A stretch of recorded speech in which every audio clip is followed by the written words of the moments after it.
সাইয়েদনা ওমর একটু দাঁড়িয়েছেন বেড়ার পাশে। এখন তিনি শুনতে পারতেছেন একজন বয়স্ক মহিলা, মানে কণ্ঠ ভারী ভারী কণ্ঠ, বোঝা গেল মহিলার বয়স বেশি। অল্প বয়স্ক একটা মেয়েকে দেখে বলতেছে, আচ্ছা আজকে আমাদের দুধ কতটুকু হয়েছে? ওই যে অল্প বয়স্ক মেয়েটা, পাতলা কণ্ঠ, সে মেয়েটা সাইয়েদনা ওমর তো বেড়ার ভিতরে কে, কারা, কি বয়স, কেমন চেহারা, এটা তো দেখতেছেন না, শুধু কথা শুনতেছে। তো অল্প বয়স্ক মেয়েটা বলতেছে, মা আমাদের কিন্তু দুধ অনেক কমে গেছে। অন্যান্য দিন গলা বালতি হয়, আজকে আধা বালতি বেশি হয় না। মা দুধ তো অনেক কমে গেছে। মা বলতেছে, একটা কাজ করো, তাড়াতাড়ি, এখন অন্ধকার আছে, দুধের মধ্যে একটু পানি মিশা বালতিটা ভরো, এরপরে বাজারে নিয়ে বিক্রি করো, তাহলে এক বালতি দুধের পয়সা পাওয়া যাবে। এই বেশি পয়সা দিয়ে খাদ্য ভালো কেনা যাবে। মেয়েটা উঠে বলছে, মা তুমি কি কথা বলো? এই গলা বালতি আধা বালতি পানির মধ্যে, দুধের মধ্যে পানি মিশাইয়া এক বালতি দুধ বানাবো, বাজারে নিয়ে এক বালতি দুধ বিক্রি করবো। মা এটা একটা অনৈতিক কাজ, দুধের মধ্যে পানি মিশাইয়া বিক্রি করতে সাইয়েদনা ওমর ইবনুল খাত্তাব নিষেধ করেছে। এখন ওই বুড়া মহিলা বলতেছে, আমরা পানিতে দুধ মিশাই না, দুধে পানি মিশাই, ওমর কেমনে জানবে? আচ্ছা বলেন তো, বেড়ার পাশে কে দাঁড়ায় আছে? সাইয়েদনা ওমর রাদিয়াল্লাহু তাআলা। এখন মা বলতেছে, শোনো, আরে ওমর বলছে, ওমর তো আর দেখবে না, কত মানুষের ঘরে কত কিছু হয়, ওমর কি সব খবর রাখে?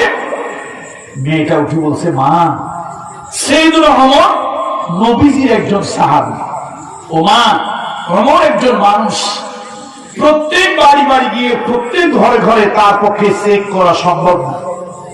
মা গো, ওমরের যিনি রব, সাইয়েদনা ওমর রাদিয়াল্লাহু তাআলা, তার যিনি রব, তোমার এবং আমার যিনি রব আল্লাহ।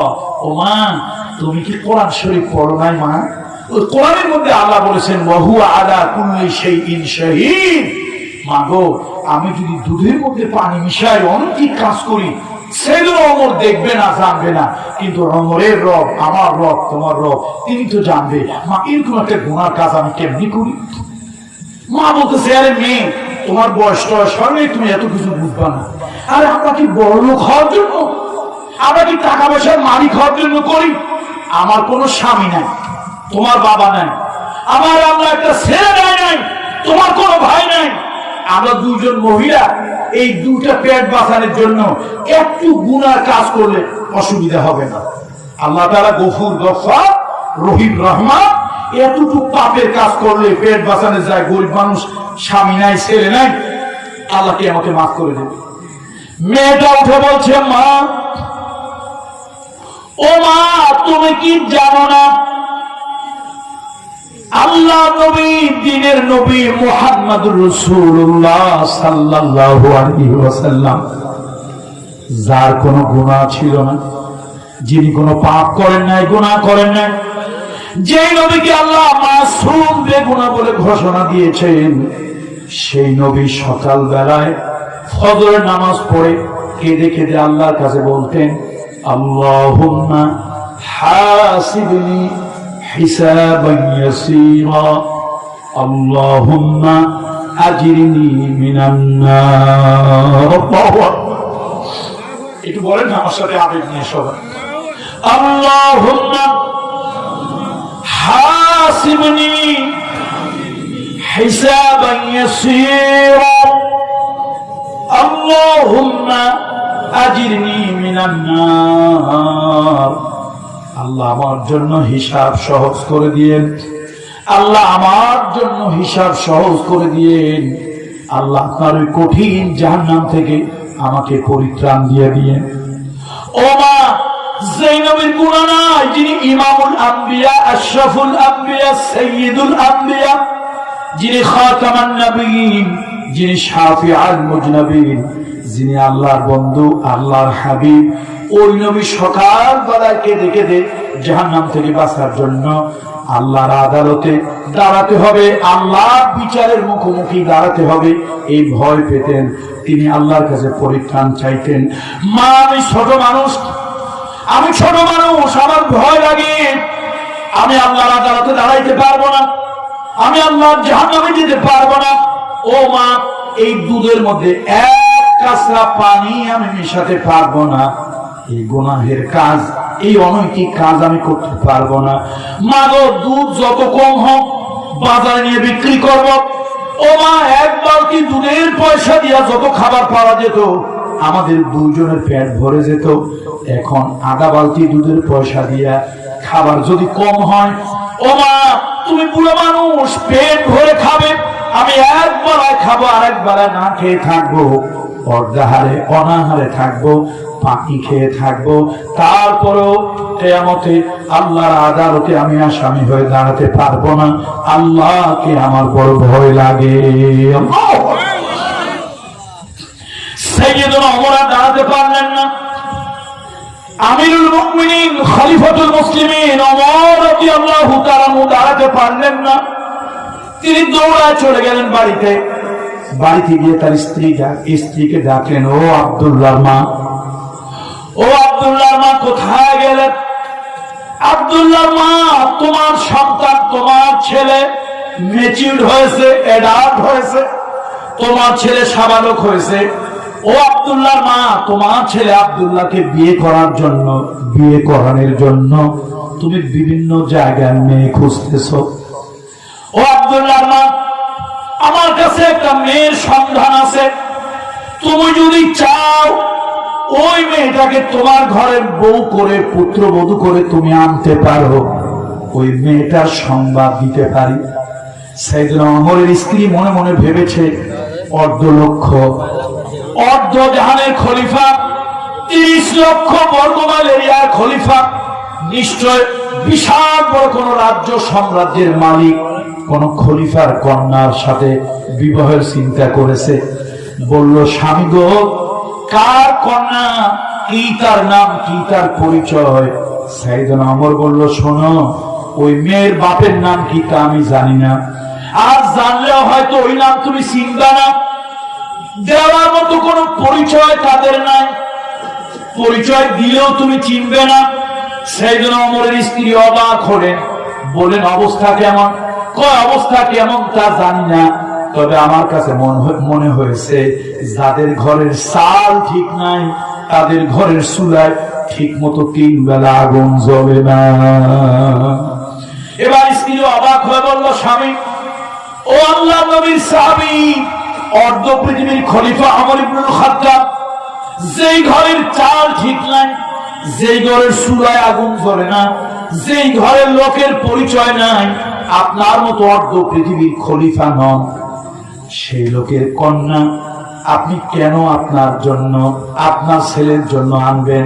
সাইয়েদুনা ওমর বলল, ও বিবি, তাদের ঘরে এমন একটা সম্পদ আছে, লক্ষ কোটি ঘরে যদি তালাশ করো, ওই দামি সম্পদটা তুমি কোথাও খুঁজে পাবে না।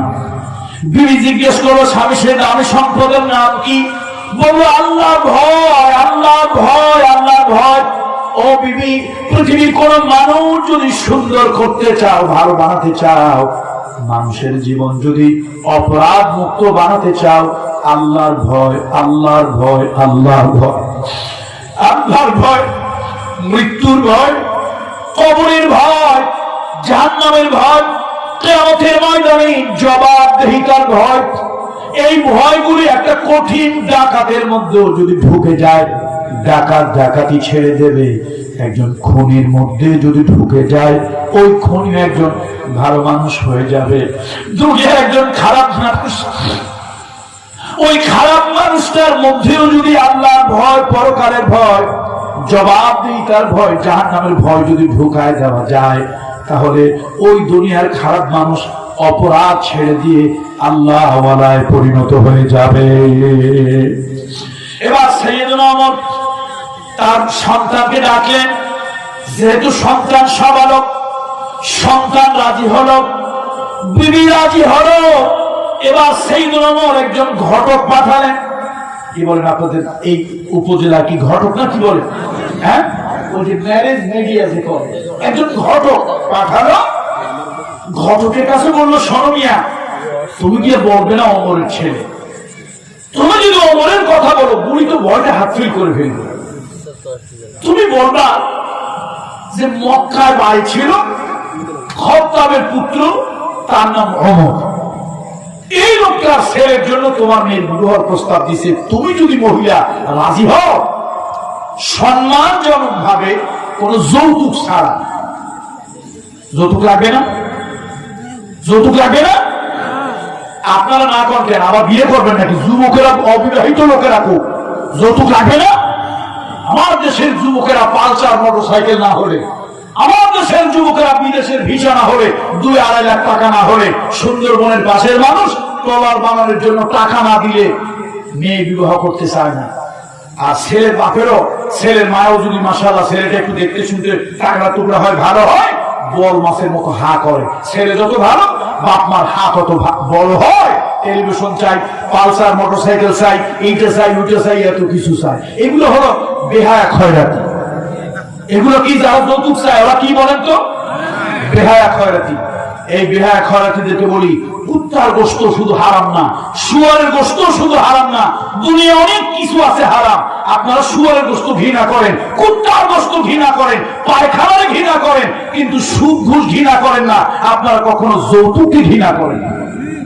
আমাদের দেশের কিছু লোক আছে, আরে বাপে কি মুসল্লি, আমি কুত্তার গোশত খাই না, শুয়ারের গোশত খাই না, খুব ভাব দেখায়, কিন্তু ওই লোকটাই কিন্তু রাতের অন্ধকারে সুদ খায়, নাহলে ঘুষ খায়। তো কুত্তার গোশত খারাপ, শুয়ারের গোশত খারাপ, সুদ ঘুষ খারাপ না? এটা সমাজে আছে না নাই? আছে না নাই? সমাজে যৌতুক আছে না নাই? যৌতুক এটা হচ্ছে মানবতার বিরুদ্ধে কৌতুক। বাংলাদেশের বিভিন্ন জায়গায় আমি ওয়াজ করি, বিশেষ করে মহিলা মাহফিল, অনেক মহিলা মাহফিল করি, হাজার হাজার মহিলার উপস্থিতি, কত মা চোখের পানি দিয়ে চিঠি লেখে, আনসারি সাহেব, পীর সাহেব বা পীরজাদা একটু দোয়া করেন, আমার ঘরে 3টা অ্যাডাল্ট 3টা মেয়ে, টাকা নাই, পয়সা নাই, বিবাহ দিতে পারি না, স্বামী নাই, এদিন যৌতুকের অভাবে বিবাহ দিতে পারি না। আহারে, এই যৌতুক হচ্ছে একটা অভিশাপ। আজকে বিবাহ যারা করনি যুবকেরা ওয়াদা করো আজকের মাহফিলে, যৌতুক নামক এই অভিশাপ থেকে সমাজকে মুক্ত করব। ইসলাম যদি আমার মধ্যে প্রবেশ করে, তাহলে আমি যৌতুক নেব না, উল্টা স্ত্রীকে আমি যৌতুক দেব। কথা ঠিক কিনা বলে? এই জাহিলিয়াত দূর করে ইসলামকে সমাজে প্রতিষ্ঠা করতে হবে। সেই ইসলাম প্রতিষ্ঠার জন্য ওয়াজ মাহফিলের দরকার। ওয়াজ মাহফিল না হলে ভাই যাত্রা ভাত্রা থিয়েটার হবে, ক্যাসিনো হবে। আর এই জামাইরা এই ক্যাসিনো জুয়া খেলার জন্য শ্বশুর শাশুড়ির ঘাড়ের উপরে পা দিয়া যৌতুক বেশি চাইবে। এই জন্য প্রশাসনের ভাইরা, পুলিশের ভাইরা বা রাজনৈতিক দলের বন্ধুদেরকে বলি, ওয়াজ মাহফিল আরো করতে সহযোগিতা করবেন, বাধা দেবেন। কত ঠিক কিনা বলেন? জোরে আওয়াজ দিয়ে বলেন ঠিক কিনা বলো। বন্ধুরা, সাইয়েদনা ওমর ঘটক ওই ম্যারেজ মিডিয়াতে বা মিডিয়া মানে ম্যারেজ মেকার, তারা বসে, মিয়া খবরদার, তুমি তো যাবা কিন্তু মেয়ের বাপের মায়ের কাছে খলিফাতুল মুসলিমের কথা বলবে না, আমার নাম শুনলে বুড়ি ভয়তে হাত ফিল করবে। গিয়ে বললো, ওই মক্কায় বাড়ি, খাত্তাবের পুত্র ওমর, সে ওমরের একটা ছেলে আছে, এই ছেলের জন্য তোমার মেয়ে চেয়েছে, তুমি যদি মহিলা রাজি হও, সম্মান ইজ্জত দিয়ে তোমার মেয়েটাকে তার ঘরে পুত্র বধূ বানায় নিবে। মহিলা যদিও গরিব, কিন্তু মহিলাও চালাক কম। এখন তার কাছে ঘটক গিয়ে কয়, তোমার মেয়ের বিবাহের প্রস্তাব নিয়ে আসছে। আচ্ছা বলো কার মেয়ে? আর আমার মতো মহিলা যার ঘরে চাল নাই, চুলে ঠিক মতো আগুন জ্বলে না, এই ঘরের মেয়ে নেবে এমন লোকটাকে বলে মক্কা শরীফ, মক্কা মুকাররমায় বাড়ি, খাত্তাবের পুত্র ওমর। এই লোকটা, তার একটা ছেলে আছে, তোমার কন্যাকে পুত্রবধূ করে নিতে চায় সম্মান দিয়ে। এখন মহিলা কত মানুষ হিজরত করে মক্কা থেকে মদিনায় আসলো, নবীজির কত সাহাবী, খাত্তাবের পুত্র ওমর, এরকম লোকের নাম তো শুনি নাই ভাই। খাত্তাবের পুত্র ওমর, এরকম লোক নাম আসছে কোনো শুনি নাই। আমি জানি একজনই ওমর আছে, খাত্তাবের পুত্র, সে হল আমিরুল মুমিনিন খলিফাতুল মুসলিমিন ওমর রাদিয়াল্লাহু তাআলা আনহু। এছাড়াই নামে কোন লোকজন আছে বা মক্কা থেকে আসছে আমার জানা নেই। তুমি কার কথা বলতেছো? ঘটক চিন্তা করলো, সর্বনাশ, মহিলা তো গরিব হইতে পারে, কিন্তু মহিলা তো চালাক কম না। বলো, হ্যাঁ তোমার ধারণাই ঠিক। উনি কি? মহিলা বলছে, তুমি কি আমার সাথে ঠাট্টা বিদ্রুপ করছো? 30 লক্ষ বর্গ মাইল এরিয়ার প্রেসিডেন্ট আমার মেয়েকে নেবে। বলো, মহিলা তোমার মেয়েকে একটা জিনিস দেখে তিনি নিচ্ছেন, তোমার মেয়ের মধ্যে আল্লাহর ভয়, খোদা ভীতি আছে, তাকওয়া আছে, এটা দেখেই তিনি তোমার কন্যাকে রানীর মর্যাদা দিয়ে তার ঘরে নেওয়ার জন্য তিনি চেষ্টা করছেন বা প্রস্তাব দিয়েছেন। এবং আপনারা ইতিহাস যারা পড়েন, ইসলামের পঞ্চম খলিফা হিসেবে আমরা যাকে স্বীকৃতি দেই, বলেন তো তার নাম কি? ওমর বিন আব্দুল আজিজ, যার শাসন আমি ওমর বিন আব্দুল আজিজ তার জীবনে আমি পড়েছি। আল্লাহু আকবার। আমাকে পৃথিবীর যতগুলি মানুষের লাইফস্টাইল, পৃথিবীর যতগুলি মানুষের লাইফস্টাইল আমাকে আকর্ষণ করেছে, অ্যাট্রাক্টিভ, তার মধ্যে একজন হলো ওমর বিন আব্দুল আজিজ। তিনি ছিলেন উচ্চাভিলাষী।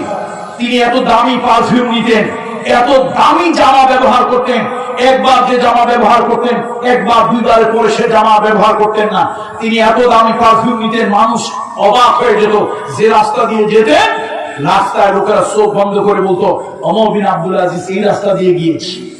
অথচ সেই লোকটা উচ্চাভিলাষী, যে লোকটা ছিল আরাম প্রিয়, যে লোকটা ছিল নানান ধরনের দামি দামি জিনিস পড়তো, সেই মানুষটা রাষ্ট্রের ক্ষমতা যখন পেলেন, আল্লাহু আকবার, তিনি রাজ সিংহাসন ছেড়ে ধোলার তত্ত্বে এলেন।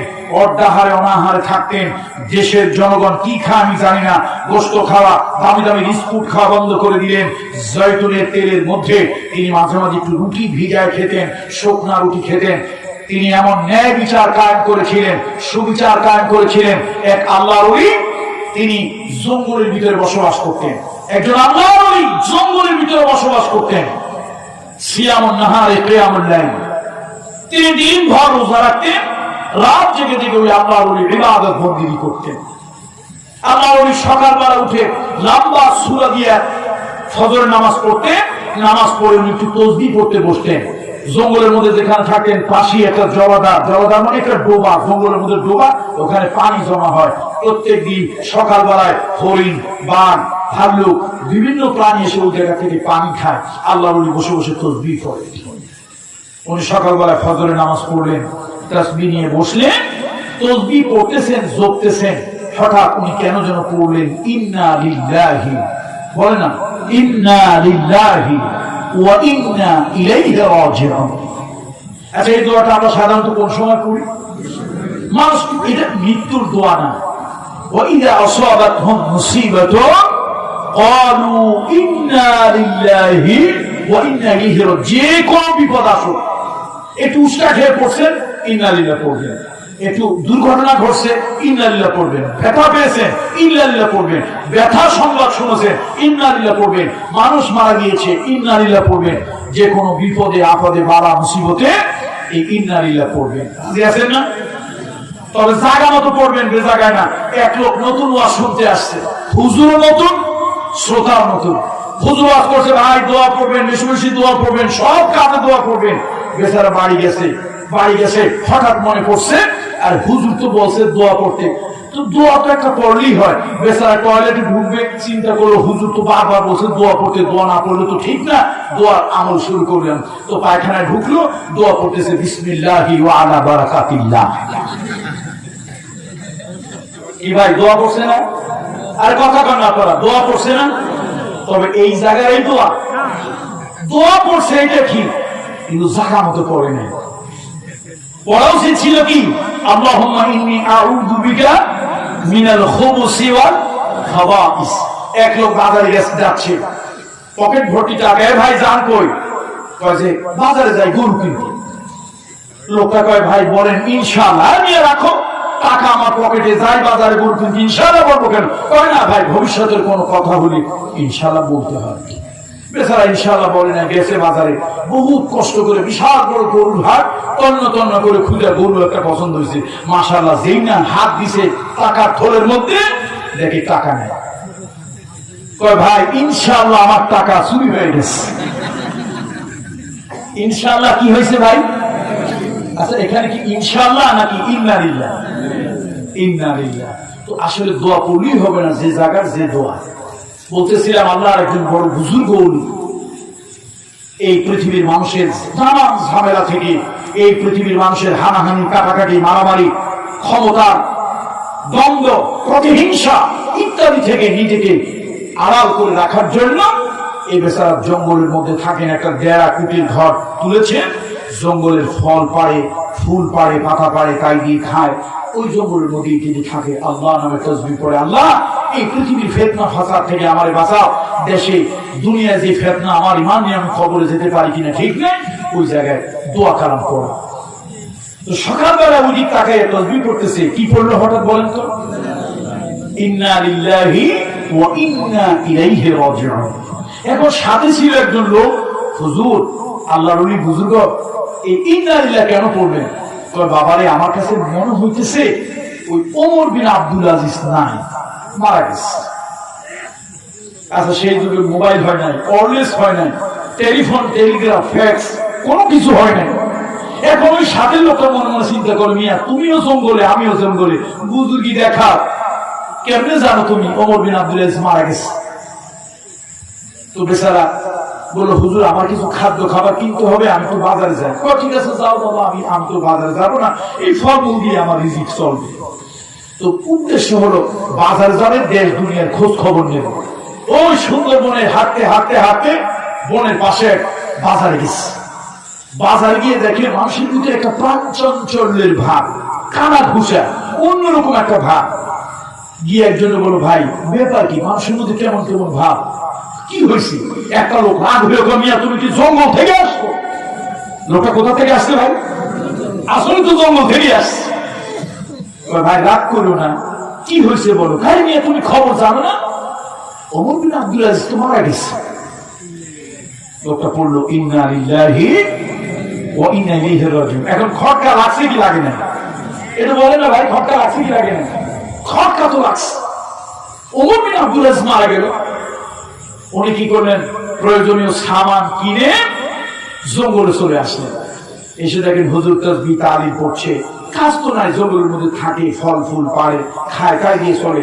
এই সমাজ, এই দুনিয়ায় মানুষগুলো ভালো না, ফিতনা ফাসাদ, হিংসা, পরশ্রী কাতরতা, গীবত, শিকায়ত, নিন্দা, মন্দ, এগুলো থেকে নিজেকে পরহেজ করে রাখার জন্য, ঈমানটা নিয়ে কবরে যাওয়ার জন্য তিনি ওই চিন্তা করতেছেন। এসে বলল, হুজুর ওমর বিন আব্দুল আজিজ ইন্তেকাল করেছে। হুজুর আবার পড়লেন ইন্না লিল্লাহি ওয়া ইন্না ইলাইহি রাজিউন। এ আল্লাহর ওলি, হুজুর আপনি বলেন তো, আপনি কি গায়বের খবর জানেন? কেমনে বুঝলেন? উনি বললেন, নাউযু বিল্লাহি মিন যালিক। কি বলো তুমি? আস্তাগফিরুল্লাহিল আযীম ওয়া আতুবু ইলাইহি। গায়বের খবর একমাত্র আল্লাহ তাআলা ছাড়া কেউ জানে না।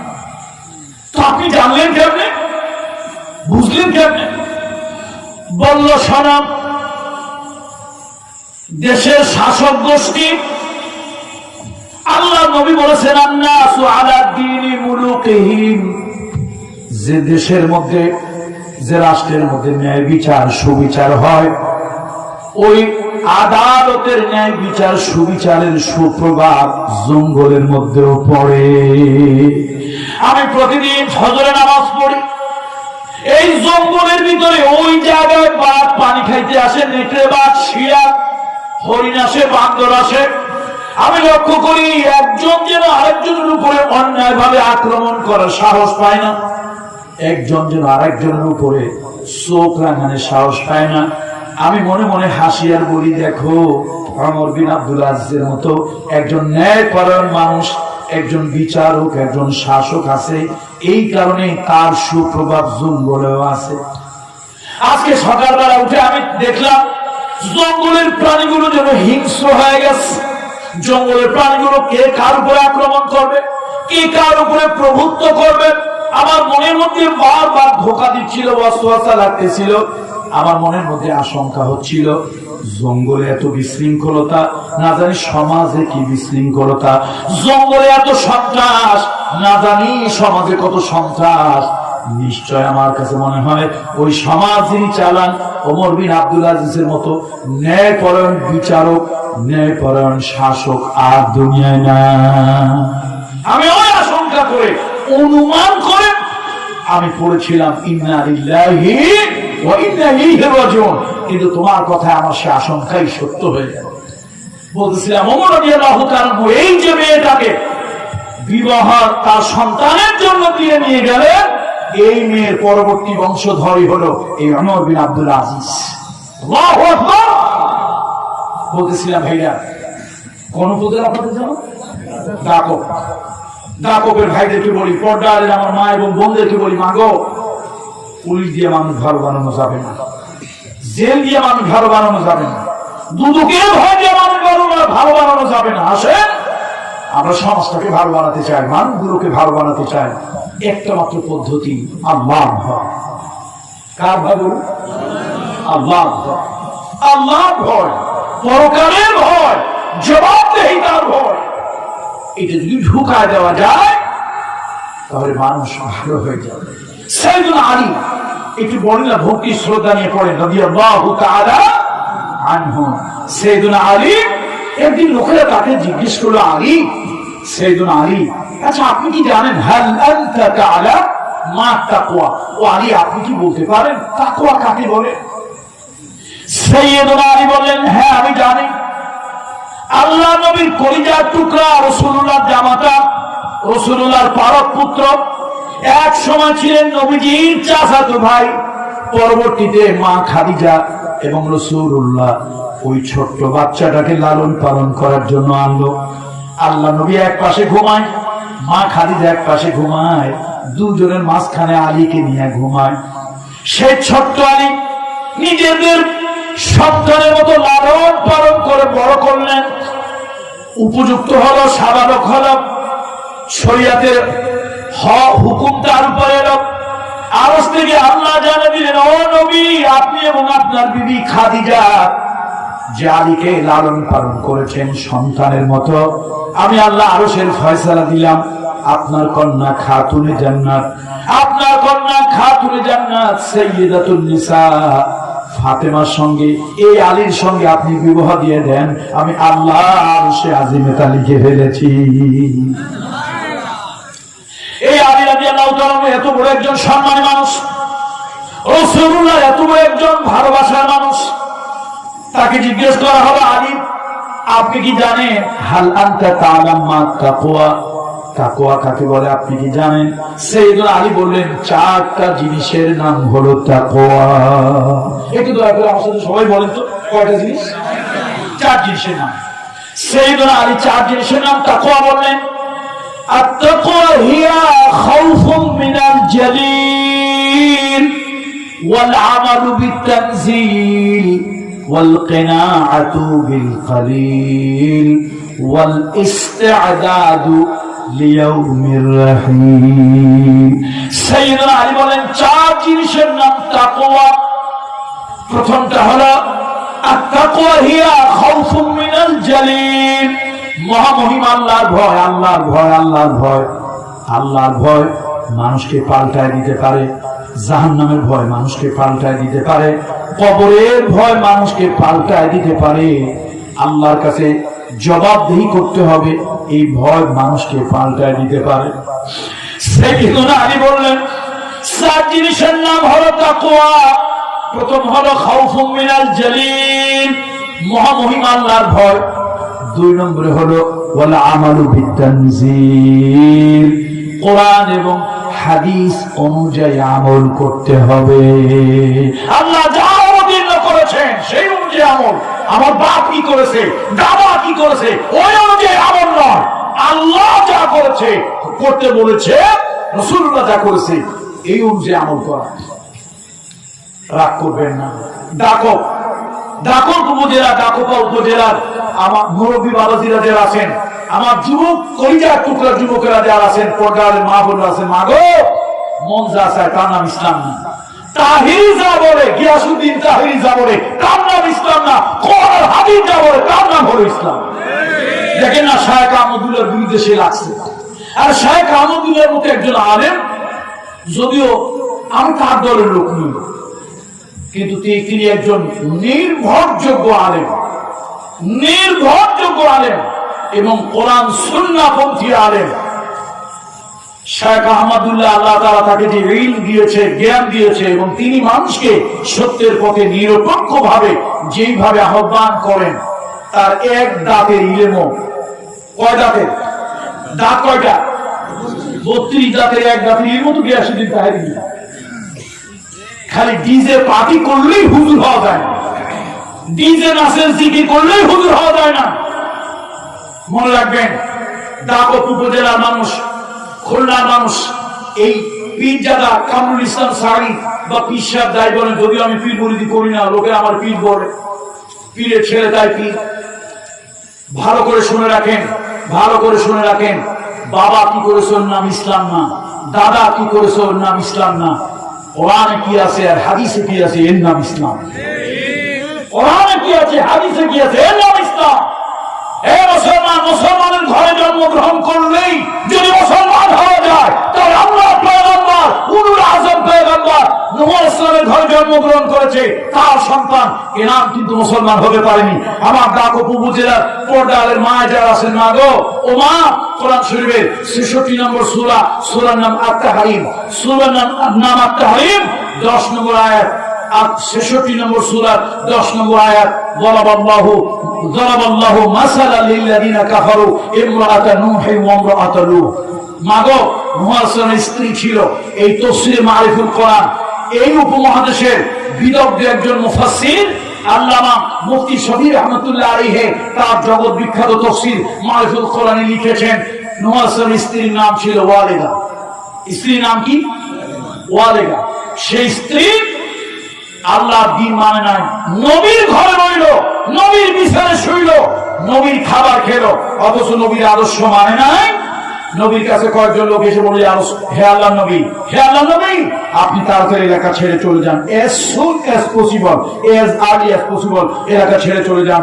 আমরা ফেরেশতা মানুষের সুরত ধরে আসছি, এমন গজব দেব, এই গজবের প্রথম শিকার হবে আপনার স্ত্রী।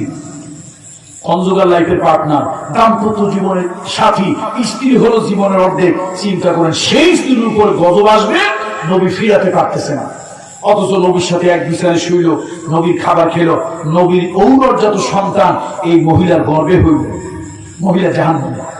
আবার ফেরাউনের ঘরে রইল, ফেরাউনের খাবার খেলো, ফেরাউনের সাথে এক বিছানায় শুইল, কিন্তু দিলের ভালোবাসা, অন্তরে টান আর আদর্শ মেনে ছিল পয়গম্বর মুসা। কার আদর্শ মানছিল বলেন তো, একটু জবান খুলে বলেন তো, কার আদর্শ?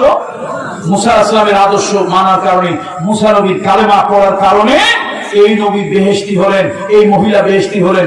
শুধু বেহেশতি নয়, শুধু বেহেশতি নয়, জগৎ বিখ্যাত তাফসীর ইবনে কাসিরের অভিমত হলো, পৃথিবীতে মুহাম্মদ রাসূলুল্লাহকে বাদ দিলে আল্লাহ নবীর পরে সারা দুনিয়াতে নবী, রাসূল, ওলি, আউলিয়া কেউ আল্লাহ বেহেশত স্বর্গ চোখ দিয়ে দেখে নাই। মুহাম্মদ রাসূলুল্লাহকে বাদ দিয়ে একজন দেখেছে, সে হলো একজন মহিলা, সে মহিলার নাম হলো বিবি আসিয়া। আল্লাহু আকবার বলবেন নাকি? আমি কিন্তু আমার বাপের বানানো কোনো বই থেকে উদ্ধৃতি দিচ্ছি না। এই পর্যন্ত পৃথিবীর যতগুলি রাষ্ট্র আমি ভ্রমণ করেছি, প্রত্যেক দেশের আলেমদের কাছে ইবনে কাসির গ্রহণযোগ্য সমাদৃত একটা তাফসীর। সে ইবনে কাসিরে বলা হয়েছে, মুহাম্মদ রাসূলুল্লাহ তো জান্নাত দেখেছেন, আলহামদুলিল্লাহ, নিজের চোখ দিয়ে আল্লাহ তাকে দেখিয়েছে। এছাড়া কোন নবী, কোন ওলি, কোন পীর, কোন বুজুর্গ, কোন সাহাবী কেউ আল্লাহ বেহেশত নিজের চোখ দিয়ে দেখে নাই, দুনিয়ার চোখ দিয়ে দেখে নাই। একজন দেখেছে, সে হলো একজন মহিলা। সে মহিলার নাম কি? বিবি আসিয়া। আল্লাহু আকবার, আলাইহিস সালাম, আলাইহির রাহমাত। এই জন্য বলি, আমার মায়েদেরকে বলি, ও মা, মুসলমানের ঘরে জন্মগ্রহণ করলে, মুসলমানের বিবি হলে মুসলমান হওয়া যায় না। মুসলমান হয় কোরআন আর হাদিসের আমল করলে। সাইয়েদুনা আলী বলেছেন, 4 কাজ করলে তাকওয়া। প্রথম হলো মহামহিম আল্লাহর ভয়, আল্লাহর ভয়, আল্লাহর ভয়, আল্লাহর ভয়। আল্লাহর ভয় মানুষ পাল্টায় দিতে পারে। 2 নম্বরে হলো কোরআন এবং সুন্নাহ অনুযায়ী আমল। 3 নম্বরে হলো ওয়াল কানাআতু বিল কালিল, অল্পতে খুশি হওয়া, অল্পতে খুশি হওয়া। এই দুনিয়ায় অল্প পাইলে যে খুশি হয়ে যায়, ওই লোকটা একজন ভালো মানুষ। অল্পতে যে খুশি হয় না, সে নিজে কখনো ভালো মানুষ নয়। অল্পতে যে সন্তুষ্ট হয়, তার মধ্যে তাকওয়া আছে। অল্পতে যে সন্তুষ্ট হতে পারে না, আল্লাহর তাকওয়া তার মধ্যে নাই। এই জন্য কবি রবীন্দ্রনাথ ঠাকুর তিনি দুঃখ করে বলেছিলেন, এ দুনিয়ায় হায় সেই বেশি চায়, আছে যার ভুরি ভুরি, রাজার হস্ত করে সমস্ত, কাঙ্গালের ধন চুরি। এই দুনিয়ায় গরিব মানুষ পেটের দায় একটা লুঙ্গি চুরি করে, বদনা চুরি করে। গরিব মানুষ পেটের দায় 1 কেজি চাউল 1 কেজি ডাল চুরি করে পেটের দায়। বাচ্চাগুলো কান্দে, বোর পরনে কাপড়টা ভালো নাই, আরে ক্ষুধার যন্ত্রণায় পেটটা চো চো করে। পেটের দায় গরিব মানুষ চুরি করে, সামান্য কিছু চুরি করে। আর এই দুনিয়ায় লক্ষ কোটি কোটি টাকা চুরি করে যারা বেগম পাড়ায় বাড়ি বানায়, বিদেশে বাড়ি বানায়, সেকেন্ড হোমে বাড়ি বানায়, এই লাভ করার দাবি চোরগুলি সব বড় বড় শিক্ষিত। কথা ঠিক কিনে বলে? আর এরা কি অভাবের কারণে চুরি করে না স্বভাবের কারণে? কিন্তু জোরে আওয়াজ দিয়ে বলেন, অভাবের কারণে চোর না স্বভাবের কারণে চোর? অভাবের কারণে যদি চুরি করতো কোনো দুঃখ ছিল না। এই চোরগুলি অভাবী চোর না স্বভাবী চোর? কি দারুণ কথা বলেছে সাইয়েদুনা আলী। হাই ভাই, বিশ্বাস করুন, সাইয়েদুনা আলীকে যদি পাইতাম, আল্লাহ যদি তারা মিলাই দিত, এই বেচারারে জবায় ধরিয়া অন্তত 100 চুমা দিতাম তার কপালে। মানুষ এরকম কথাটা কি দামি কথা, চিন্তা করেন তো।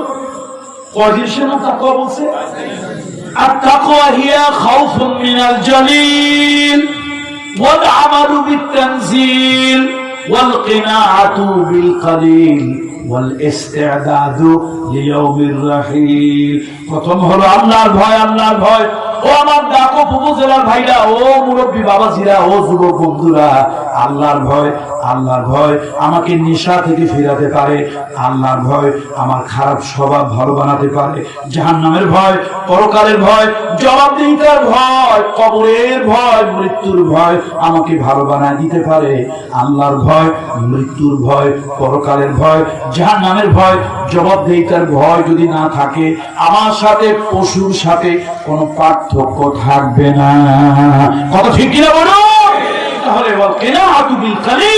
তুমি মুত্তাকি হতে চাইলে লোভ তোমার কমাও, লোভ কমাও।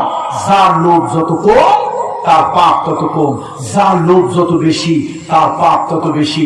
মানুষ লোভের কারণেই অধিক পাপ করে। 4 নম্বরে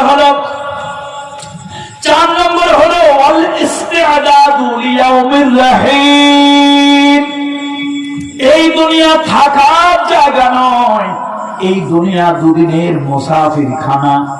এই দুনিয়ায় কেউ থাকতে পারবে না। এই বাংলাদেশে কত বড় বড় পীর বুজুর্গ ছিল, এই বাংলাদেশে কত বড় বড় ওলি আল্লাহ ছিল। আল্লাহ তাদের সবাইকে জান্নাত দান করুন। আজকে কেউ তার দুনিয়ায় নাই। এই বাংলাদেশে কত বড় বড় নেতা ছিলেন, যাদের হুঙ্কারে সারা পৃথিবী কেঁপে উঠত, সেই নেতারাও দুনিয়ায় আজকে নাই। আল্লাহ তাদেরকে জান্নাতবাসী করুন। বন্ধুরা আমার, তাহলে এই দুনিয়ায় কেউ চিরদিন থাকে না। তুমি যত বড় জাতের হও, যত বড় ক্ষমতাওয়ালা হও, যত বড় পয়সাওয়ালা হও, যত বড় ক্ষমতার মালিক হও, তোমাকে যত লোক ঘিরে রাখুক, যতই লোক ঘিরে রাখুক, কেউ তোমাকে আজরাইলের হাত থেকে বাঁচাতে পারবে না। এই জন্য কবির ভাষায় কবি বলেন, ইহা হাম সব মুসাফির হ্যায় वही आखिर ठिकाना, कोई आगे रवाना है कोई पीछे रवाना। चलो मुसाफिर बादोगा ठोड़ी, चलो मुसाफिर बादोगा ठोड़ी, जाना है बहु दूर, आज भी जाना कल भी जाना, জানা একদিন পড়েগা। আমার ভাইরা বন্ধুরা, এই পৃথিবী থাকার জায়গা নয়। কে আছে পৃথিবীতে? আসেনি কেউ? আমাদের দেশের কিছু লোক বডিগার্ড রাখে। একই গার্ড বলেন তো, একটু আওয়াজ দিয়ে সবাই না বলে আমি বুঝতে শেষ করবো। কি গার্ড রাখে বলেন তো? বডিগার্ড। রুহু গার্ড কিন্তু কেউ রাখে না। একবার গল্প শুনছিলাম ওস্তাদের মুখে, ওই পাকিস্তানের এক নেতা ছিল লিয়াকত আলী খান। নেতার নাম কি? আমার কিন্তু ন্যাশনাল ফিগার না, ন্যাশনাল না, মানে জাতীয় পর্যায়ের নেতা না, আঞ্চলিক নেতা। তার নাম কি ছিল? লিয়াকত আলী, বংশে ছিল খান। তো এই নেতার একটা অভ্যাস হলো কথা কয় বেশি। खाली कथा कह यहा करूंगा वहा करूंगा लाठी की अंदर में मुगुर भरूंगा तो जा जिब्बा चले बेशी तार शत्रु হয় বেশি জিব্বা চলে বেশি তা কি শত্রু হয় বেশি এখন সরকারের কাছে আবেদন করছে সরকার আমার তো শত্রু বেশি কোন সময় আমারে মারে তো সরকার কি করছে 4 জন গানম্যান দিয়েছে তাদের গানম্যান মানে অস্ত্রধারী গভর্নমেন্টের সরকারি লোক তার সাথে বডিগার্ড হিসেবে থাকবে অস্ত্র নিয়ে থাকবে বেসরকারি লোকের সাথে এই অস্ত্র দেওয়া এটা বৈধ না এটা আইনের পরিপন্থী তো সরকার তার সরকারি 4 জন গানম্যান দিয়েছে যেখানে যায় ওই নেতার সাথে যায় তার কারণ শত্রু বেশি কথাবার্তা করে চাষা ছোলা আর কথাবার্তার কোনো হিসাব নেই যা পারবে না তাও तो কথা বেশি বলে শত্রু বেশি একদিন এক মঞ্চে গিয়ে আমি ইহা করুঙ্গা উহা করুঙ্গা লাঠি দিয়ে अंदर में মুগুর ভরুঙ্গা এমন বক্তৃতা দিতেছে হঠাৎ করে ভিন্ন দলের বিরোধী দলের লোকজন আসছে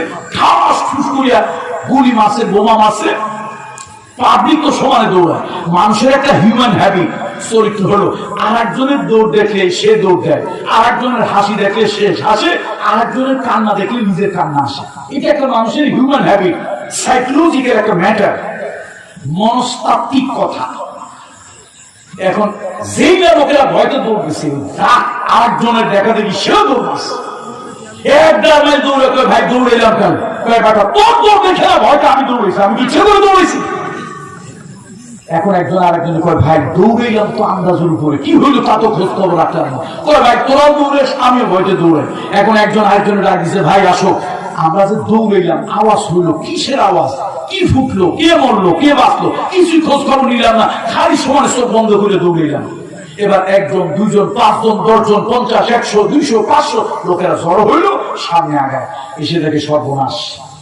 সর্বনাশ নেতা স্টেজে টান টান হয়ে শুয়ে আছে রক্তক্ষরণ হচ্ছে নেতা নড়েও না চড়েও না এখন হাজার হাজার পাবলিক বোঝেন তো মেনি ম্যান মেনি মাইন্ড লোকেরা এসে দেখে নেতা নাই অলরেডি হে হ্যাজ গান নেতা মরে গেছে শেষ এখন লোকজনের মেজাজ গরম হয়েছে গানম্যানদের উপরে কাদের উপর বলেন তো গানম্যান বোঝেন না ওই যে বন্দুকধারী 4 জন সব লোকের মেজাজ গরম বেওকুফ তুমি হা পর কেউ क्या करते हो এই বেটা বেওকুফ 4টা লোক গান নিয়ে অস্ত্র নিয়ে দাঁড়িয়েছে করছিস কি এই 4 জনের মধ্যে একজন ছিল পাঞ্জাবি ওর দেহ বড় বিশাল জায়গাটি হাতির মতো দেহ কিন্তু একটু বোকা বোকা টাইপের বড় দেহ এতগুলো লোক যখন খেপে আসে তাদের তো মারার জন্য তোদের মতো লোক থাকে 4টা বডিগার্ড তাও আবার অস্ত্র নিয়ে সরকারি গানম্যান তোরা থাকে আমাদের নেতা মরলো কেমনি তোদেরকে আজকে খাইছি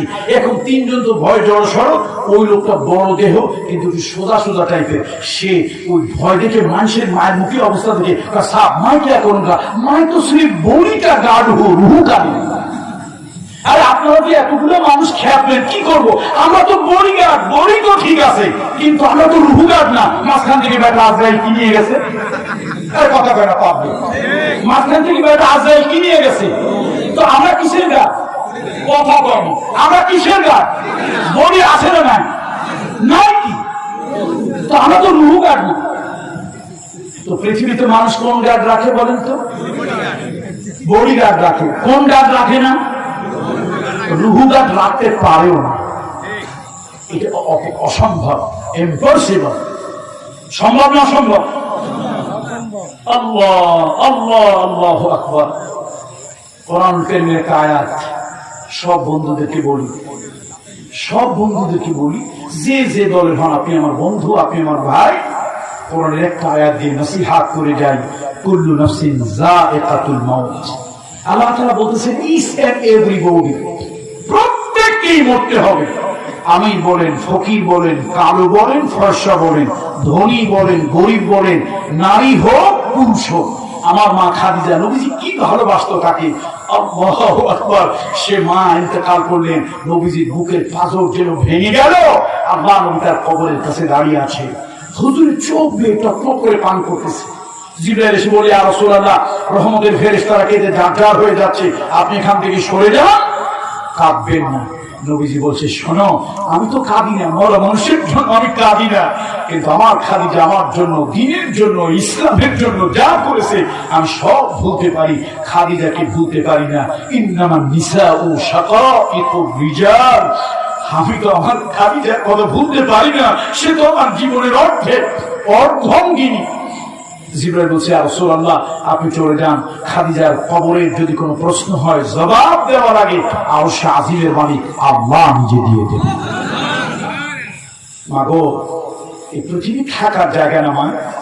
নবীজি এত ভালো যাকে বাসতেন। সুসময় বন্ধু অনেকেই হয়, সুসময় বন্ধু অনেকেই হয়, সুদিনে বন্ধু অনেকেই হয়, অসময় হায় হায় কেউ কারো নয়। আমার নবী, রহমতের নবী, হাবিবি কিবরিয়া, দুর্দিনের দুঃসময় বন্ধু ছিল মা খাদিজা। এই জন্য আল্লাহ তাআলা আমাকে সৌদি আরব যতবার নিয়েছে, তত হাজার বার শতবার গিয়েছে আমি জানি না, বছরে এমন কোনো বার নাই যে 2, 4, 5 বার 10 বার আল্লাহ তাআলা নেয় না। আমি যতবার গিয়েছি অন্তত একবার হলো মা খাদিজার কবরের কাছে আবেগ নিয়ে দাঁড়িয়েছি। কেন দাঁড়িয়েছি? আমার কাছে মনে হয়েছে এই নারী, এই মহিলা নবীজির দুর্দিনে, ইসলামের দুঃসময়ে, মুহাম্মদ রাসূলুল্লাহ সাল্লাল্লাহু আলাইহি ওয়াসাল্লামের দুর্দিনে এই নারী ইসলামের জন্য, নবীর জন্য যা করেছে, সারা দুনিয়ার মানুষ কলিজাটা কেটে যদি মা খাদিজার কদমে হাদিয়ে দেয়, মা খাদিজার ঋণ আমরা কোনদিন শোধ করতে পারবো না। দেখেন, সেই মায়ের কিন্তু মরা লাগলো, মৃত্যুবরণ করা লাগলো। রাসূলুল্লাহ সামনে এসে জিবরাইল সালাম দিয়েছে, ইয়া রাসূলুল্লাহ, আমার সাথে একজন লোক এসেছেন, আপনি অনুমতি দিলে দেখা করবে, অনুমতি দিলে না দিলে দেখা না করবে। হুজুর, আপনি অনুমতি দেন। রহমতের নবী, আল্লাহর নবীর কলিজা শুকিয়ে এসেছে, তিনি বুঝতে পেরেছেন আজরাইল এসেছে, মালাকুল মউত আজরাইল এসেছে। নবীজি বললেন, জিবরাইল, আমি জানি কে এসেছে, আমার তো কোনো বাধা নাই, আমি মৃত্যুর করে যাব, মৃত্যুর স্বাদ ভক্ষণ করব, মৃত্যুর পেয়ালা পান করব, আমার কোনো বাধা নাই। আমি আমার রফিকে আল্লাহর কাছে যেতে চাই। আমার শুধু ছোট্ট একটা চিন্তা, দুশ্চিন্তা, আমার উম্মত গুলি আমি কার কাছে রেখে যাই, আমার এই উম্মত গুলি আমি কার কাছে, কার হাওয়ালায় রেখে যাই, আমার উম্মতের জিম্মাদার কে হবে? দেখুন, মুহাম্মদ রাসূলুল্লাহ সাল্লাল্লাহু আলাইহি ওয়াসাল্লাম তিনিও কিন্তু পৃথিবী ছেড়ে চলে গিয়েছেন। এই জন্য সাইয়েদনা আলী কি সুন্দর কথা বলেছেন, ওয়াল ইস্তি'দাদু লিয়াউমির রাহিল। শোনো বন্ধু, শোনো, এই পৃথিবী চিরদিন থাকার জায়গা নয়। এই পৃথিবী থেকে একদিন তোমাকে যেতেই হবে। একদিন তুমি পৃথিবী থেকে চলে যাবে, ইচ্ছাই হোক অনিচ্ছাই হোক। এই পৃথিবী থেকে যেহেতু চলে যেতেই হবে, প্রতিনিয়ত তুমি মৃত্যুর জন্য, কবরের জন্য, পরকালের জন্য প্রস্তুতি গ্রহণ করো। আর আল্লাহ তাআলা যে কথা বলেছেন, এই কথাটা বলি আমার বক্তব্য আমি শেষ করব। আল্লাহ তাআলা এই কথাটাই সুন্দর করে বলেছেন, কুল্লু নাফসিন যায়িকাতুল মাউত, কুল্লু নাফসিন যায়িকাতুল মাউত ওয়া ইন্নামা তুওয়াফাউনা উজুরাকুম ফি ইয়াউমিল কিয়ামা ফামান যুহজিহা আনিন নার ওয়া উদখিলাল জান্নাহ ফাকাদ ফাযা ওমাল হায়াতুদ দুনিয়া ইল্লা মাতাউল গুরুর। দেখেন, সফলতা কাকে বলে? আমি মনে মনে ভাবি যে আমি পীরের ছেলে, পীর হয়েছি, আমি তো মাশাআল্লাহ সফল। আপনি মনে করেন আপনি চেয়ারম্যান সাহেব হয়েছেন, আল্লাহ আপনাকে সম্মানিত করুন, আপনি মনে করলেন যে আপনার জীবন সফল। আপনি মেম্বার হয়েছেন, আল্লাহ আপনাকে সম্মানিত করুন, আপনি মনে করতেছেন আপনার জীবনটা সফল। ভাই, আপনি 5 তলা বাড়ির মালিক হয়েছেন, আল্লাহ তাআলা আপনাকে আরো ধন দৌলতের মালিক করুন, আপনি মনে মনে ভাবছেন আপনার জীবনটা সফল। ভাই, আপনি একজন এমপি হয়েছেন, মন্ত্রী হয়েছেন, আল্লাহ আপনাকে আরো সম্মানিত করুন, আপনি মনে মনে ভাবছেন আপনার জীবনটা সফল। আল্লাহ কসম, আমি পীরজাদা পীর হয়ে আমার জীবন সফল নয়। আপনি মেম্বার, চেয়ারম্যান, এমপি, মন্ত্রী হয়ে খোদার কসম, আল্লাহ জাতে পাকের কসম, জীবন সফল নয়। আল্লাহ তাআলা নিজে বলেছেন সফলতা কোথায়? ফামান যুহজিহা আনিন নার ওয়া উদখিলাল জান্নাহ। শোনো, ওই কিয়ামতের ভয়াবহ কঠিন ময়দানে আমি যদি তোমাকে জাহান্নাম থেকে বাঁচিয়ে দেই, ওয়া উদখিলাল জান্নাহ, এবং বেহেশতের দিকে তোমার রাস্তাটা করে দেই, ফাকাদ ফাযা, তাহলেই তুমি তোমার জীবনে সফল। আল্লাহু আকবার বলবেন না? আল্লাহু আকবার। কে পীরজাদা, কে ইমাম, কে খতিব, কে আলেম, কে এমপি, কে মন্ত্রী, কে কোন দলের লিডার, কে কোন দলের কেডার, আল্লাহর কসম, এটা বিচার্য নয়। এটা পৃথিবীর পরিচয় হতে পারে, সফলতা নয়। এই জন্য আল্লাহ তাআলা বলেন, ফামান যুহজিহা আনিন নার, আসল সফলতা হলো জান্নাত থেকে যদি তোমার পরিত্রাণ দেওয়া হয়, ওয়া উদখিলাল জান্নাহ, জান্নাতে যদি তোমাকে দেওয়া হয়, ফাকাদ ফাযা, তুমি জীবনটা সফল। তুমি যদি রিকশা চালক হও, তুমি যদি ঠেলাওয়ালা হও, তুমি যদি জমিনের একজন শ্রমিক হও, কৃষক হও, সুন্দরবনের একজন কাঠ কাটা বাওয়ালি যদি তুমি হও, তুমি যদি একজন মধু কাটা মৌয়াল হও, যাই হও, একটা নৌকার মাঝি যদি তুমি হও, এমনকি তুমি যদি একটা সুইপারও যদি হও, আর তোমার পরকালীন জীবন যদি সফল হয়ে যায়, আল্লাহ তাআলা বলেন ফাকাদ ফাযা, আসলে তোমার জীবনটাই সফল হলো। আল্লাহ তাআলা বলেন ওমাল হায়াতুদ দুনিয়া, ওমাল হায়াতুদ দুনিয়া ইল্লা মাতাউল গুরুর। ও আমার বান্দা বান্দিরা শোনো, এই দুনিয়া হলো নিছক খেল তামাশা ছাড়া আর কিছুই নয়। এই পৃথিবীর জীবন নিছক খেল তামাশা ছাড়া আর কিছুই নয়। ছোট ছোট বাচ্চারা কলার পাতা দিয়া, খেজুরের ডাগা দিয়া, কলার পাতা দিয়া, গোল পাতা দিয়া সুন্দর সুন্দর ঘর বানায়, বাঁশের কঞ্চি দিয়া সুন্দর সুন্দর ঘর বানায়, রান্না বান্না করে। ছোট ছোট বাচ্চারা ধুলা দিয়া, বালু দিয়া কত খেলনা খেলে। যখন সন্ধ্যা হয়ে যায়, ওই যে বাড়ি বানাইছিল, ঘর বানাইছিল, সব কিছু ফেলে দিয়া বাড়িতে চলে গেল। মা দেরি হলে রাগ করবে, বাবা দেরি হলে রাগ করবে, দেরি হলে মা বকা দেবে। এই যে বাচ্চা ছেলে সারাদিন ঘর বানালো, ধুলা বাল দিয়ে সারাদিন রান্না বান্না করলো, আমার আল্লাহ কোরআন শরীফে এই কথাটাই বলেন, ওয়ামাল হায়াতুদ দুনিয়া, ওয়ামাল হায়াতুদ দুনিয়া ইল্লা মাতাউল গুরুর। বান্দারে, তোমার এই জিন্দেগি দুনিয়ার হায়াতটা ওই খেল তামাশা ধুলা খেলা ছাড়া আর কিছুই নয়। এজন্য আসুন, বক্তব্য আমার শেষ। উদখুলু ফিস সিলমি কাফা, পুরোপুরি মুসলমান হই, পুরোপুরি মুসলমান হই। ওয়ালা তাত্তাবিউ খুতুওয়াতিশ শাইতান, আর শয়তানের অনুসরণ কখনো করব না। ইন্নাহু লাকুম আদুউম মুবিন, শয়তান আমাদের শত্রু। জান্নাতে আমরা যেতে চাই, কি জান্নাতে যেতে চাই? সবাইকে আওয়াজ দিয়ে বলেন, জান্নাতে যেতে চাই।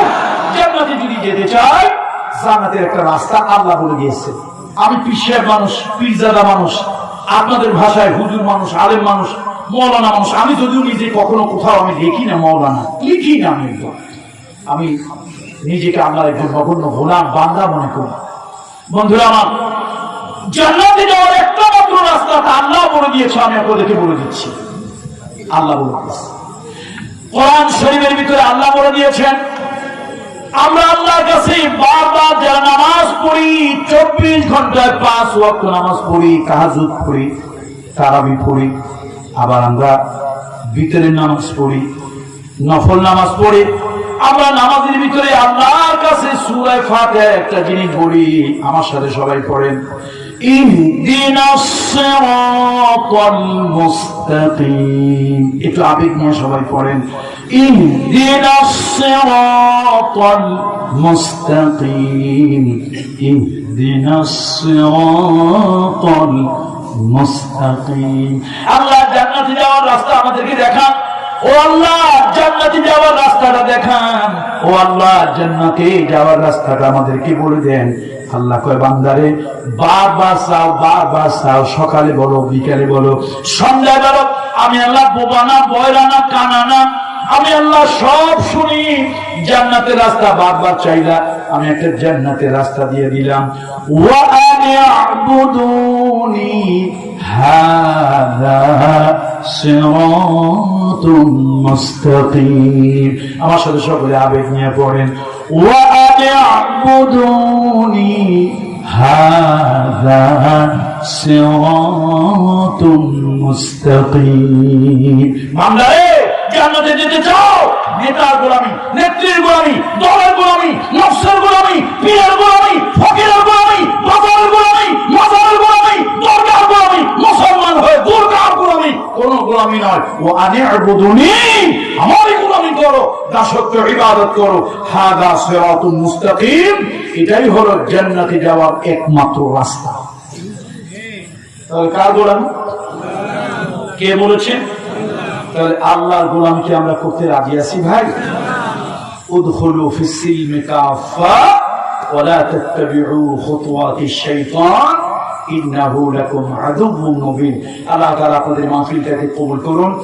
প্রশাসনিক, রাজনৈতিক যারা যতটুকু সহযোগিতা দিয়েছেন, এই যে মানুষ কোরআনের কথা শুনবে ভাই, এখানে chairman vote, member vote, MP vote, কারো মার্কা, কারো দলের পক্ষে কথা হবে না ভাই, কারো দলের পক্ষে কথা হবে না। এখানে পরকালের কথা হবে। এই জীবন জীবন নয়, এই জীবনের পরে আরেকটা জীবন আছে। এই জীবনের পরে ওই জীবনে ফিরে যেতে হবে।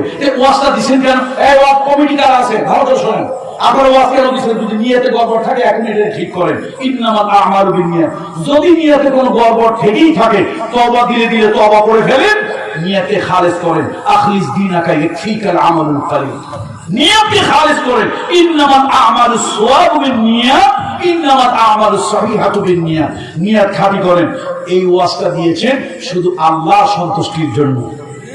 বলেন কিসের জন্য? বলেন এই ওয়াজ মাহফিলে কোরআন হাদিসের কথা হবে। কোরআন হাদিসের কথায় 2টা লাভ হবে। একটু বলেন তো কয়টা লাভ?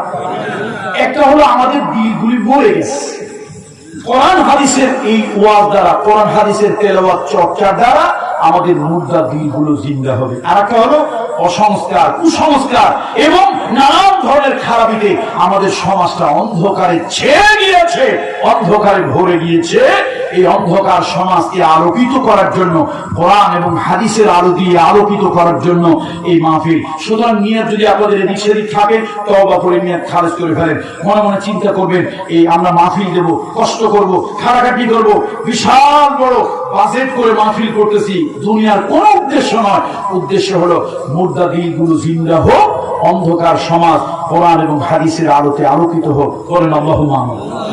আল্লাহ তাআলা এই মাহফিল দ্বারা আমার এবং আপনাদের সকলের মুর্দা দিল আল্লাহ তাআলা জিন্দা করে দিন। আল্লাহ তাআলা আমাদের দিলকে আলোকিত করুন। এই সমাজের মধ্যে যদি কোনো অন্ধকার থাকে, অন্ধকার কি? সন্তান বাপ মা সম্মান করে না, এটা অন্ধকার। নামাজ পড়ে না, এটা অন্ধকার। বড়দেরকে সম্মান করে না, এটা অন্ধকার। ছোটদেরকে স্নেহ করে না, এটা অন্ধকার। প্রতিবেশীর হক আদায় করে না, এটা অন্ধকার। গরিব মানুষের হক নষ্ট করে, প্রতিবেশীর হক নষ্ট করে, এগুলো অন্ধকার। কিছু লোক আছে পরের জমি 6 হাত দখল করে খায়, এরপরে আইলে দাঁড়াইলে মনে হয় ভিতরে আরো 2 হাত পায়। দাপক খানা এরকম লোক নেই আছে ভাইরা। অন্ধকার অন্ধকার সমাজের কাজ। এই জন্য আসুন সমাজ আলোকিত হোক, কলব আলোকিত হোক কোরআন এবং হাদিসের আলোতে। সেই জন্য মাহফিলটা করা। মাহফিল কমিটি নিয়ে সই করেন, আর আপনারা সহযোগিতা করবেন। রাজনৈতিক, প্রশাসনিক যারা যতটুকু সহযোগিতা করেছেন, আল্লাহ তাআলার কাছে কায়মন বাক্যে তাদের জন্য উত্তম জাযা আমি কামনা করছি। এই মাহফিলটা যুগ যুগ ধরে চালু থাকুক। এই মাহফিলকে ওসিলা করে বেনামাজি মানুষগুলো নামাজি হোক, আল্লাহ ভোলা মানুষগুলো আল্লাহওয়ালা হোক, নারীরা পর্দা কুশিদা চিনুক, বৌমারা শ্বশুর শাশুড়ির খিদমত এবং তাদের দায়িত্ব কর্তব্য বুঝুক, সন্তানগুলি বন্ধু বান্ধবের চাইতো বাবা মাকে বেশি গুরুত্ব দিয়ে তাদের খিদমত করে আল্লাহর জান্নাত ইনকাম করুক। বেনামাজি মানুষগুলি মসজিদমুখী হোক। আল্লাহ তাআলা এই মাহফিলটাকে হেদায়েতের জরিয়া হিসেবে কবুল করুন। আল্লাহুম্মা সাল্লি আলা মুহাম্মাদ ওয়া আলা আলি মুহাম্মাদ কামা সাল্লাইতা আলা ইব্রাহিম ওয়া আলা আলি ইব্রাহিম ইন্নাকা হামিদুম মাজিদ। আল্লাহুম্মা বারিক আলা মুহাম্মাদ ওয়া আলা আলি মুহাম্মাদ كما باركت على إبراهيم وعلى آل إبراهيم إنك حميد مجيد. اللهم آمين. ربنا ظلمنا أنفسنا وإن لم تغفر لنا وترحمنا لنكونن من الخاسرين. ربنا لا تزغ قلوبنا بعد إذ هديتنا وهب لنا من لدنك رحمة إنك أنت الوهاب. আল্লাহ তাআলা মধ্য কারাবগী ইসলামের সমাজ কল্যাণ যুব পরিষদ কর্তৃক আয়োজিত 2 দিন ব্যাপী আজিম শান এ মাহফিল আল্লাহ তাআলা আজকে প্রথম দিবসে আমরা কিছু গুনাহগারেরা ভিক্ষুকেরা তোমার দরবারে দুইখানা গুনাহ মাখা হাত তুলেছি। আল্লাহ তাআলা মেহেরবানি করে জিন্দেগির গুনাহ খাতা তুমি মাফ করে দাও। আল্লাহ তাআলা মাহফিলের আয়োজন যারা করলেন, মাহফিল করার জন্য যারা আসলেন, মাহফিল শোনার জন্য যারা এসেছেন, কিয়ামতের দিন কঠিন মুসিবতের সময় আজকের মাহফিল আমাদের 3 শ্রেণীর লোকের জন্য নাজাতের ওসিলা বানিয়ে দিও রব্বুল আলামিন। মাহফিল ইন্তেজামিয়া কমিটি বিশাল বড় আয়োজন করেছেন। আল্লাহ তাআলা তাদের মনের আশা ছিল লোকে লোকারণ্য হবে, এই মাহফিলের স্থানটা মানসিক উপচে পড়ে যাবে। আল্লাহ তাআলা নানান ধরনের প্রতিকূলতার কারণে, প্রাকৃতিক প্রতিকূলতা, আল্লাহ প্রশাসনিক প্রতিকূলতা, নানান ধরনের কারণে মানবগুলো কাঙ্ক্ষিত মানের হয় না। আল্লাহ তাআলা যদি আমরা কম জন উপস্থিতি হয়েছি মাবুদ, আমাদের দিলের বিশ্বাস তোমার ফেরেশতারা আজকের মাহফিলের কথা শুনেছে। মাহবুব আমাদের দিলের বিশ্বাস তোমার মাখলুক গাছপালা কথা শুনেছে।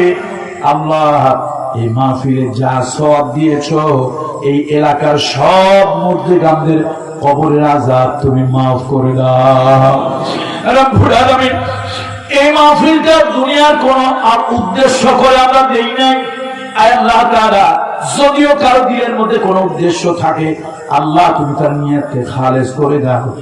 এই মাহফিলের উদ্দেশ্য হলো আল্লাহ হেদায়েত আমাদেরকে দান করো, হেদায়েত আমাদেরকে দান করো। আমাদের মুর্দা দিলগুলি এই মাহফিলের ওসিলায় জিন্দা করে দাও।